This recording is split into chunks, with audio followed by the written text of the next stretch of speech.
Many American millennials seem to be drawn to socialism. They came out in big numbers for Bernie Sanders in the 2016 presidential primaries. They rail against capitalism on their college campuses.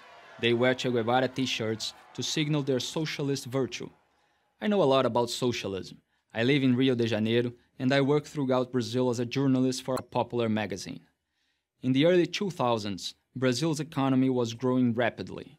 The government had enacted economic and monetary reforms and divested holdings in some state-run companies, giving the private sector more room to breathe. Inflation, a chronic problem in Brazil, was dramatically reduced. Foreign investors poured into the country, eager to catch a portion of our expanding economy. The future seemed promising. But today, our economy is in shambles, unemployment and debt are massive, and powerful politicians are being investigated for involvement in the largest scandals of fraud and corruption in the country's history. What happened? In 2002, a socialist politician named Lula da Silva ran for the presidency. He was a socialist, but painted himself as a modern, cool kind of socialist.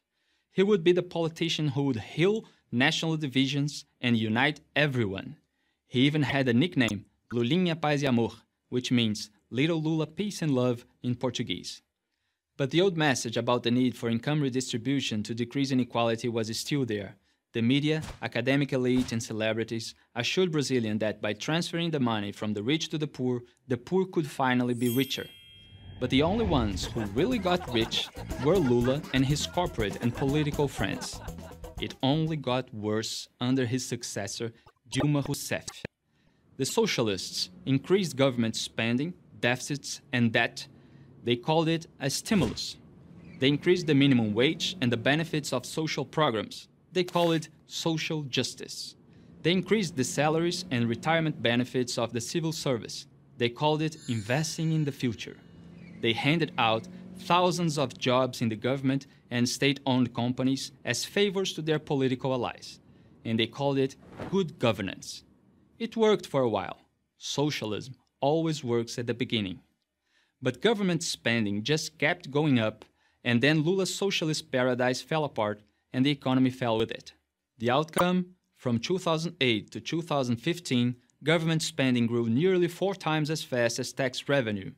The economy shrank 3.8% in 2015, the worst result in 25 years. That same year, a World Bank survey found Brazil's economy to be one of the world's worst. Out of 189 countries, we were the 16th hardest place to open a business, the 60th most difficult nation in which to register property, and the 12th most complex place to pay taxes. Economically and morally, the almost 15 years of socialist policies have greatly harmed Brazil. We also remain among the world's leaders in murder and robbery, and we rank near the bottom of industrialized nations in terms of education and healthcare. Americans take it for granted that they can be born into the lower class and reach the middle or even upper class. Many Brazilians take it for granted that they can't. But finally, some things are starting to change.